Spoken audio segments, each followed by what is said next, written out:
Hi, often when we have patients that present who are quite young, like a 13-year-old, and they have knee pain, we need to also be aware of some conditions that are often missed. And one of these is called an osteochondral defect or an OCD. And what this is a knee joint I have here.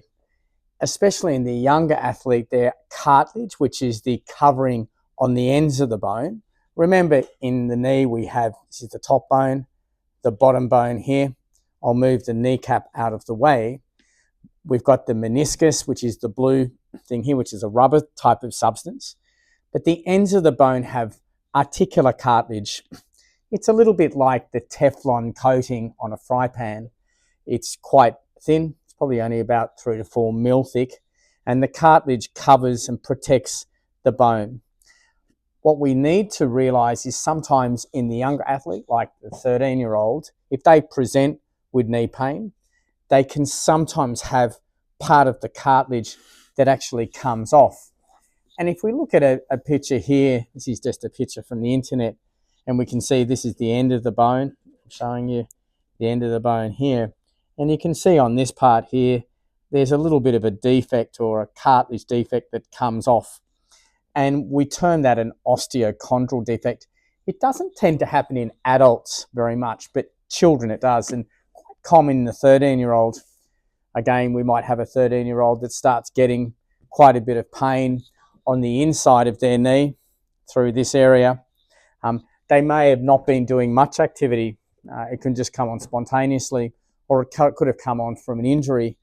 But we should always acknowledge that it's not uncommon, especially through the medial femoral condyle, and we've seen this on a number of occasions.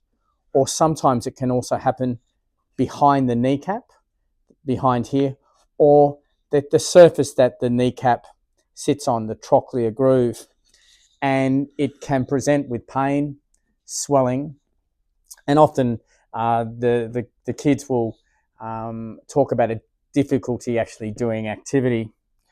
A plain X-ray is often prescribed to start, which we have no problem with, but usually it's the MRI that tends to give us the most accurate information.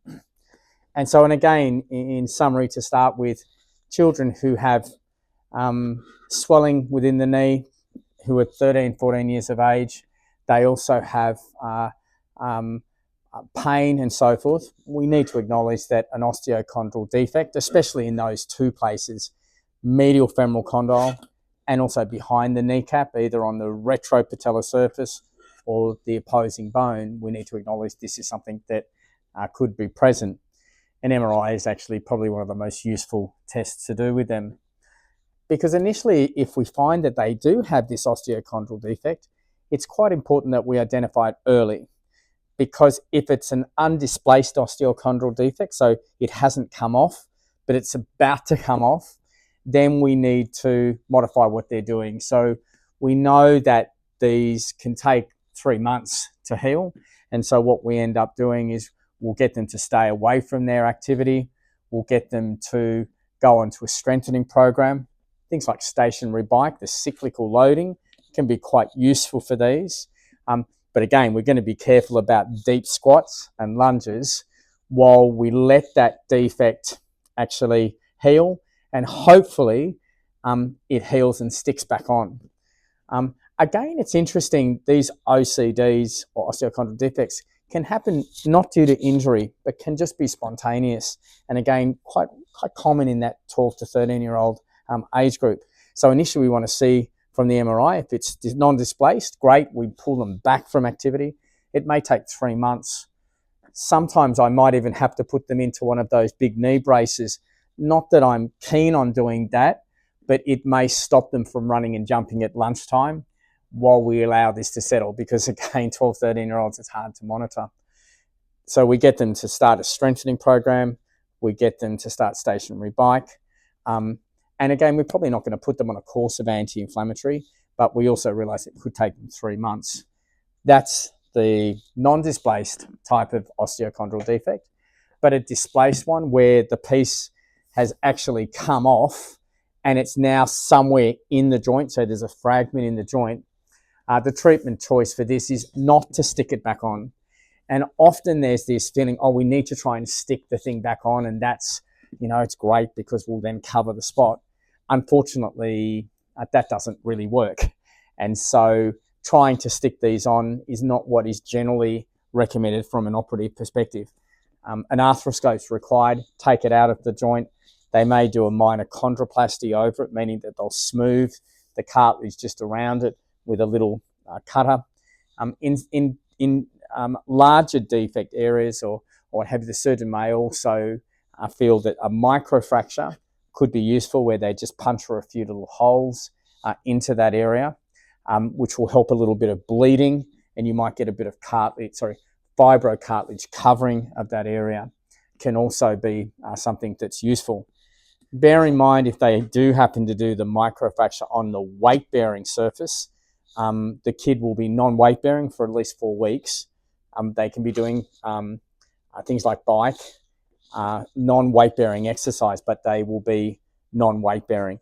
If it's on, so they won't be putting weight. If it's on the non-weight-bearing surface, so it could be on a surface, say up in the top part here, or even around the back, which is non-weight-bearing, we can allow them to walk.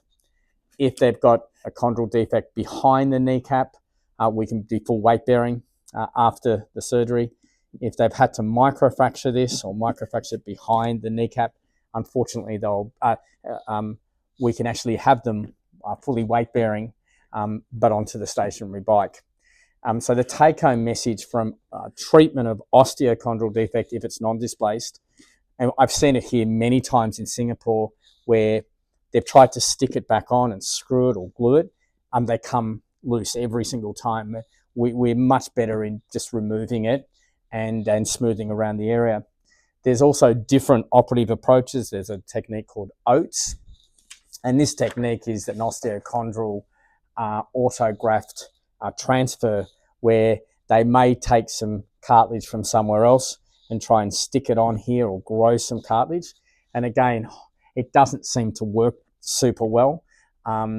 Again, they can also go through and take plugs of cartilage. They almost like on a golf green, when you're transferring the hole, they can drill a hole and take a piece of cartilage and try and stick it on. Again, not super successful.